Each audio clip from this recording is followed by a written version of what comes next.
সর্বাধুনিক প্রযুক্তি ও সেরা মানের উপাদানে তৈরি আরএফএল চেয়ার, ক্ষমতার নয় সমতার চেয়ার।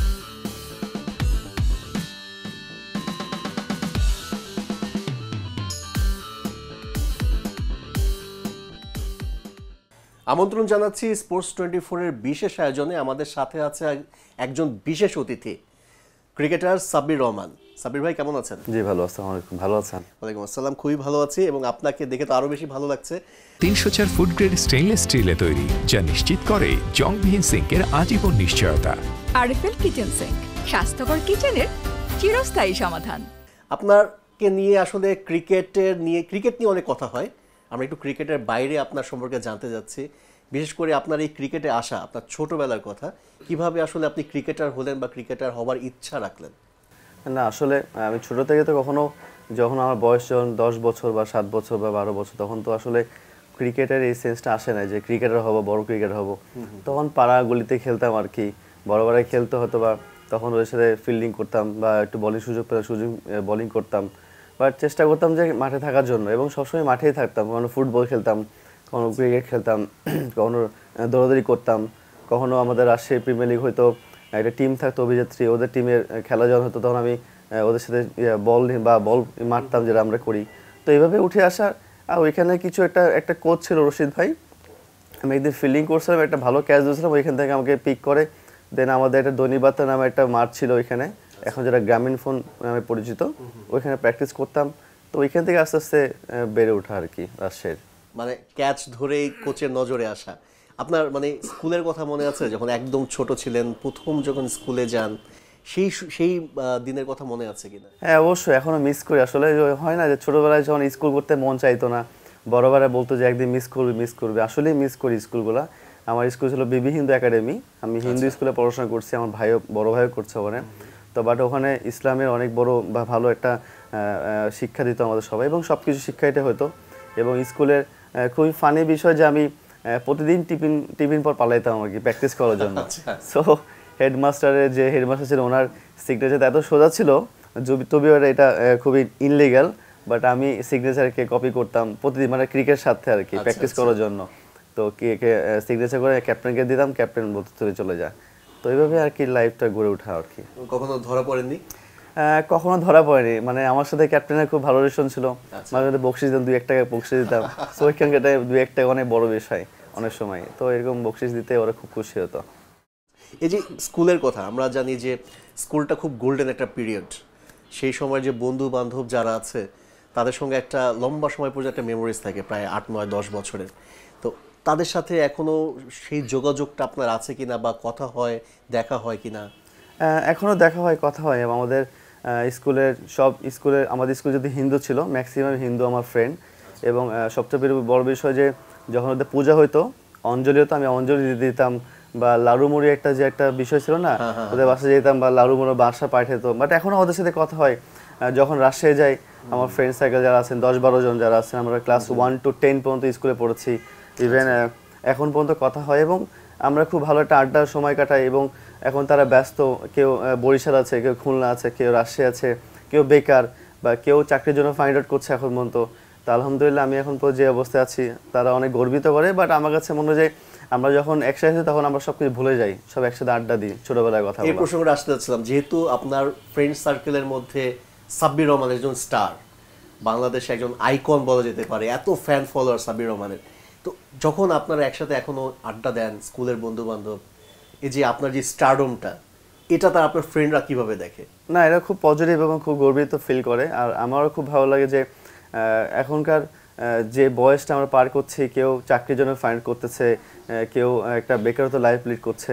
বাট আলহামদুলিল্লাহ আমি একটা ভালো জায়গায় আছি, হয়তো তাদের ভালোবাসার দোয়া ওদের কারণে হয়েছে। এবং আমার কাছে যখন আড্ডা মারি, তখন আমরা কেউ কোনো সময় কোনো কিছু নিয়ে গসিপ করি না, আমরা স্কুল নিয়ে গসিপ করি। আমরা ছোটবেলার জিনিসটা গসিপ করি, কীভাবে আমরা 1 টাকা চাটনি খেতাম, কীভাবে আটানা বা চেরানার বা একটা স্কুলের নারিকেল বরফ পাওয়া যেত, ওইটাই খেতাম।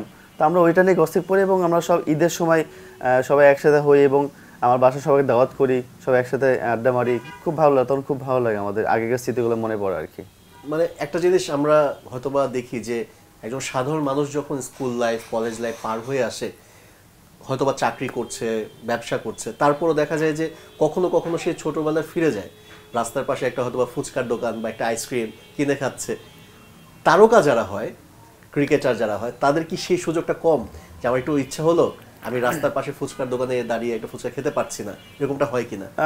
হয়, বাট ঢাকাতে একটু কম হয়। ঢাকাতে অনেক যেহেতু মানুষের অনেক কাছাকাছি, বাট রাজশাহীতে আমার শহর, এবং রাজশাহীতে এবং আমি ইভেন আমি টঙ্গে জঙ্গে চা খেয়েছি, এবং আমার ফ্রেন্ড সার্কেল যারা আড্ডা মারে ওখানে যে বসে চা খেয়েছি, এটা একটা ভালোবাসা। আমার কাছে মনে হয় যে ওদের সাথে মিশতে পারাটা, এবং 12 বছর সবাই ব্যস্ত থাকে আর কি, ঈদের সময় সবাই একত্রে হই, একটা সময় পাস করি। তো আমাদের কাছে মনে হয় ওই সময়টা আমার খুব মিস করি, এবং ওই সময়টার জন্য আমি অপেক্ষা করি যে কবে ঈদের বাসা যাব, এবং ওই সময় যে বসে আমরা চা খাবো, কফি খাবো, বা ফুচকা খাবো, বা চাটনি খাবো। মানে হয় না মানুষের একটা ওই আগেকার দিন, যেমন আমাদের একটা কথা বলি, সকাল 6টার সময়তে ঘোল পাওয়া যায় রাজশাহীতে।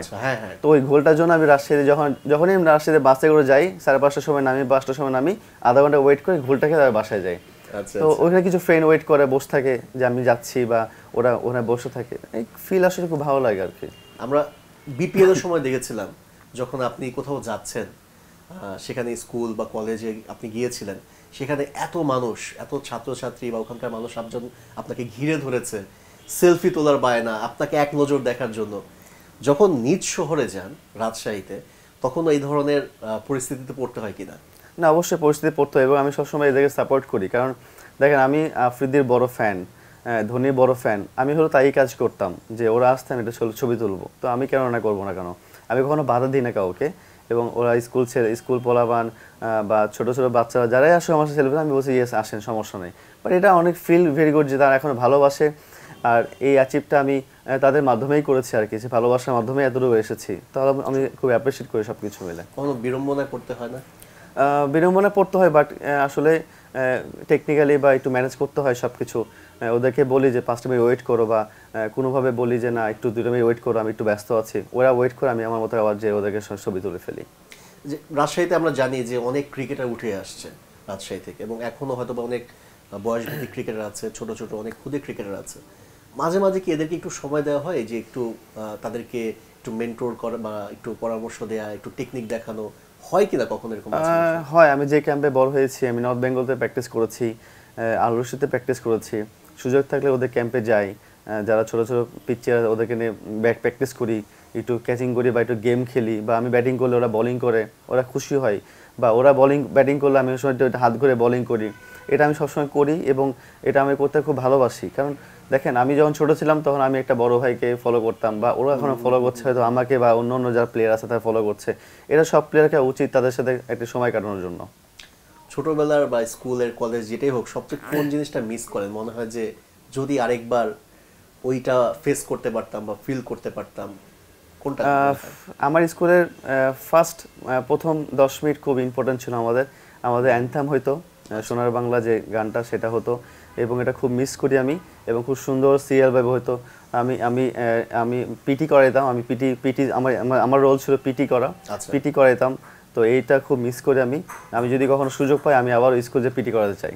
এই যে ব্যস্ততা থাকা হয়, এত ক্রিকেট প্র্যাকটিস, অনেক ধরনের লিগ হচ্ছে, ডোমেস্টিক লিগ হচ্ছে, এরপরও অনেক সময় দেখা যায় যে হয়তোবা নিজ শহরে নিজের বাসায় কোনো একটা ইম্পর্টেন্ট কাজ হচ্ছে না, করা যাচ্ছে না এই খেলার কারণে, ব্যস্ততার কারণে, তখন কেমন লাগে? এরকম অনেক মিস হয়েছে। আমার নিজের কাজিনের বিয়ে খেতে পারি নাই, বিকজ আমি তখন দেশের বাইরে, আমার দেশের কমিটমেন্ট ছিল, আমার ওয়ার্ল্ড কাপ চলছিল। ইভেন আমার অনেক ঈদ করতে পারিনি, আমি কুরবানি ঈদ করতে পারিনি, রোজা ঈদ করতে পারিনি আমার ফ্যামিলির সাথে। এটা খুবই কষ্ট লাগে, বাট কিছু করার না। আসলে দেশকে রিপ্রেজেন্ট করতে হলে কিছু স্যাক্রিফাইস করতে হয়, এবং তারাও জানে। এটা আসলে খুব মিস করি আমি, এবং আমার কাছে মনে হয় যে ওই সময়গুলো পড়ে যায় আমাদের। আর আমার কাছে আমার ভাইগুলা বোনগুলা মনে করে যে আমি না আসলে ওরা খুবই ফেড আপ হয়, বাট আমি ওদের সাথে অনেক সময় বলি যে দেখো, তোমার যেটা কাজ আমি করবো অবশ্যই, এবং আমার যেটা কাজ আমি করতেছি। এবং আমার কাছে মনে হয় যে এটা কষ্টদায়ক, বাট এটা কিছু করার নেই। দেশের জন্য, বা নিজের ক্রিকেটের জন্য, বা নিজের প্রফেশনাল এটা স্যাক্রিফাইস করতে হবে। অবশ্যই আপনারা ক্রিকেটার যারা আছেন তারা আমরা নিজেরাও দেখি যে আপনারা কতটা স্যাক্রিফাইস করেন। দর্শক, আমরা সাব্বির রহমান সম্পর্কে আরও অনেক কিছু জানতে চাই, আপনারাও নিশ্চয়ই শুনতে চান। অবশ্যই আমাদের সাথে থাকবেন। আসছি একটি বিরতির পর।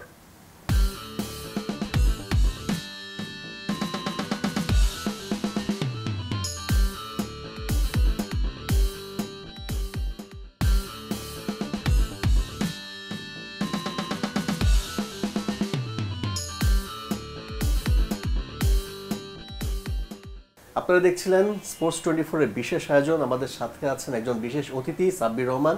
তার সাথে অনেক কথা হচ্ছিল, আমরা এই আড্ডাটা কন্টিনিউ রাখতে চাই, তার সঙ্গে আরো কথা বলতে চাই, আরো অনেক কিছু জানতে চাই। ভিগো ওয়্যার গার্ড প্রয়োজন মতো বাটানো যায়, অধিক চাপেও ভাঙে না। ভিগো। সাব্বির, আপনার ছোটবেলা সম্পর্কে জানলাম, অনেক কিছু আপনি শেয়ার করলেন আমাদের সাথে। তারপর একটা স্টেজ আসে যখন মানুষ বিয়ে শাদী এসবের দিকে যায়, আপনিও করেছেন, এবং আমরা জানি যে আপনি একটা হ্যাপি ফ্যামিলি আপনাদের। মানে কেমন ছিল আসলে এই বিয়ের পর সাব্বির রহমান, কতটুকু পরিবর্তন হয়েছে? না, অবশ্যই পরিবর্তন তো সব লাইফে মানুষের একটা স্টেজ থাকে, একটা ফেজ থাকে আর কি। বিয়ের আগে এরকম একটু অগোছালো ছিলাম আমি, বাসায় হয়তো লেট করে আসা হইতো, বা বাসা কখনো ফেরা হতো না, বন্ধু বান্ধব থাকতো, আড্ডা মারতাম। বাট এখন সেটা হয় না, কারণ 8টা-9টা পরে একটা ফোন চলে আসে যে কখন বাসায় আসবা। সো এটা খুবই ভালো লাগে, এবং যে ও যে কেয়ার নেয় আমার, এবং যে একটা কেয়ারের বিষয় থাকতে পারছে, এটা খুব ভালো লাগে। এই বিষয়টা অনেক আমার কাছে লাইফে একটা বিয়ে হচ্ছে একটা ফরজ কাজ, এবং এটার একটা নিয়ামত আছে, একটা ব্লেসিং আছে। তো আমার কাছে মনে হয় এটা ব্লেসিং আমার জন্য। একটু হয়তো বা প্রশ্নটা অন্যরকম লাগতে পারে। আমরা জানি সাব্বির রহমান একটু শর্ট টেম্পার, যেটা আমরা আগে দেখেছি, হয়তো অনেক সময় অনেক ইনসিডেন্ট ঘটেছে। এখন সাব্বির রহমান সেই আগের সাব্বির রহমানের সাথে পার্থক্য কতটুকু? অনেক কাম অ্যান্ড কুল অ্যান্ড ধৈর্য, সবর। আর আসলে একটা কথা আমি যেটা বিলিভ করি, যেটা আমি লাস্ট 3-4 বছর বিলিভ করছি, যে আমি রাগের মাথায় যদি একটা কথা ওয়ার্ড বের করে দিই, এটা আমি কখনো ব্যাক পাবো না। সো ওই সময়টা ওই জন্য 2-3 মিনিট যদি ওয়েট করে কিছু না বলি, বা ওর সাথে যদি আমি না করি, তাহলে আমার কোনো যা আসবে না, বা আমার সময়টা নষ্ট হবে না, প্লাস আমি ওর সাথে একটা জিনিসে আটকে যাব না। তো আমার কাছে মনে হয় যে কখনো রাগ যদি উঠে বা কিছু হয়, আমি নিজে ধৈর্য ধরি, সবর করি, নিজের সময় দিই, দেন আবার কাম ব্যাক করি, যার জন্য অনেক সম্পর্ক, অনেক রিলেশন বেঁচে যায়। এক্ষেত্রে আপনার স্ত্রীর ভূমিকা কতটুকু ছিল আপনার এই পরিবর্তনের ক্ষেত্রে? না, অবশ্যই ওর ভূমিকা তো 100-তে 100। সবসময় আমাকে বুঝাই যে আসলে কীভাবে কী করতে হবে। বিয়ের পরে অনেক কিছুই চেঞ্জ হয়েছে আমার। এটা ওয়ান অফ দ্য, যে ও সাথে আছে, এবং ওর সাথে ডিসকাস করি, সব কিছু নিয়ে শেয়ার করি। ওই আমাকে ফিডব্যাক দেয় যে কোনটা ভালো হচ্ছে, কোনটা খারাপ হচ্ছে। সো এটা অনেক বড় একটা ব্লেসিং আমার জন্য। ক্রিকেট কতটুকু বোঝে, আপনার খেলা দেখে কিনা? ক্রিকেট তো বুঝে, বাট অতটা বুঝে না। বাট ওর কাছে সাজেশন, ও আমাকে সাজেশন এটা দেয়, যখন আউট হবে না, নট আউট থাকবা। আসলে সবসময় তো নট আউট থাকা যায় না। চেষ্টা করি নিজেকে, ও হয়তো অন্য সেন্সে বলছে, বাট আউট না হওয়া মানে হচ্ছে আমার এভারেজটা বাড়বে, ভালো ক্রিকেট খেলবো, যত থাকবো যত আমি ক্রিজে থাকবো তত ভালো, আমার জন্যই ভালো, দেশের জন্য ভালো, বা যে টিমের খেলবো সে টিমের জন্য ভালো। তো আই হোপ চেষ্টা করছি নিজেকে আবার ওভাবে কাম ব্যাক করার জন্য। তো হোপফুলি ওর অবদান অনেক বেশি, এবং ও খুব ভালো সাপোর্টেড, এবং সাপোর্ট করে সবসময় আমাকে। আপনার একজন সন্তান আছে, মানে তাকেও কি ভবিষ্যতে ক্রিকেটার হওয়ার এরকম কোনো চিন্তা ভাবনা বা আপনার ইচ্ছা আছে কিনা? ইচ্ছা তো আমার একটা আছে, ওর একটা আছে, বাট আসলে বাচ্চারা এখনো 10 মাস প্লাস হচ্ছে, তো এখনো বড়ই হয় নাই। তো যখন বড় হবে, ওর কি চাহিদা, ওর কি মানে ওর মেন্টালি কেমন, যেটা দেখার পর আমরা ডিসিশন নেব যে ও কি চাচ্ছে, বা ওকে প্রেশার যেন না দিই আমরা যে ক্রিকেটই হতে হবে এমন মানে, কখন ডাক্তার হতে পারে, বা ইঞ্জিনিয়ার হতে পারে, বা অন্য সেক্টর হতে পারে। তো ওর যেটা সেক্টর, ওর কীভাবে বিল্ড আপ হচ্ছে, সেই হিসাবে ওকে আমরা দিব আর কি। কিন্তু আপনার কোনো পার্সোনাল ইচ্ছা আছে কিনা? ইচ্ছা, ক্রিকেটার তো আমি যেহেতু ক্রিকেটার, আমি চাইবো তো একটা ভালো, আমার থেকে বড় ক্রিকেটার হবে। আসলে ট্যালেন্ট একটা বিষয় আছে, যদি ওর ট্যালেন্ট না থাকে, তাহলে আমি তো ওকে জোর জবরদস্তি দিতে পারবো না। তো হোপফুলি ইনশাল্লাহ যখন 10 বছর হবে বা 8 বছর হবে, তখন আসলে বুঝবো যে আসলে কি করা। ওর মায়ের ইচ্ছা ডক্টর বা ইঞ্জিনিয়ার হওয়া, আমার ইচ্ছা ক্রিকেটার হওয়া, আমার আম্মার ইচ্ছা অন্য কিছু। সো সব কিছু ইচ্ছা মিলে তো আসলে প্রেশার দেওয়া ঠিক না, বাট ও যা ইচ্ছা আমরা ওকে অবশ্যই পজিটিভভাবে নেওয়ার চেষ্টা করব। মানে এই যে পরিবার, এখন যে একটা বলা যেতে পারে একটা পূর্ণাঙ্গ পরিবার, স্ত্রী আছে, সন্তান আছে, ক্রিকেটের বাইরে আসলে তাদেরকে কতটুকু আসলে সময় দেওয়া সম্ভব হয়? ওভাবে কি পারেন, যতটুকু আসলে দেওয়া উচিত? সময় তো আসলে দেওয়া হয় না, যেহেতু আমাদের কাজই হচ্ছে ক্রিকেট খেলা। 9 to 5 পর্যন্ত মাঠে থাকতে হয়। এরপর আবার অন্য ক্লাবের কমিটমেন্ট থাকে, দেশের কমিটমেন্ট থাকে, দেশে বেড়া যেতে হয়। তো সেক্ষেত্রে সময় দেওয়ার পর আমার একটা জিনিস আমি সবসময় ওদের ক্যারি করি, সবসময় আমার সাথে যখনই সুযোগ পাই, তখন দেশের বাইরে যখন ক্যারি করি, বা যদি কোনো দেশের বাইরে লিক হচ্ছে, ওদেরকে সবসময় আমার সাথে ক্যারি করি। বা চিটাগং, ঢাকা যদি অন্য জায়গায় যাই, ওদের ক্যারি করি, যেন আমি যতটুকু সময় চেষ্টা করি ওদের সাথে থাকার জন্য। আর ক্রিকেট মাঠে তো আর থাকা সম্ভব না, বাট চেষ্টা করি যে যখন আমি ক্রিকেট বাইরে যখন বাসায় থাকবো, যেন আমার সাথে থাকে, আমাদের সাথে। যেটা আসলে সাব্বির রহমানের সাথে কথা হচ্ছিল তার ছোটবেলা নিয়ে, তার পরিবার নিয়ে, আমরা আরেকটু একটু জানতে চাইবো সাব্বির রহমান সম্পর্কে, তার ভবিষ্যৎ পরিকল্পনা ক্রিকেট নিয়ে এবং ক্রিকেটের বাইরে। সেটা জানার জন্য আপনাদের একটু অপেক্ষা করতে হবে। বিরতি থেকে ফিরছি, থাকবেন আমাদের সাথে।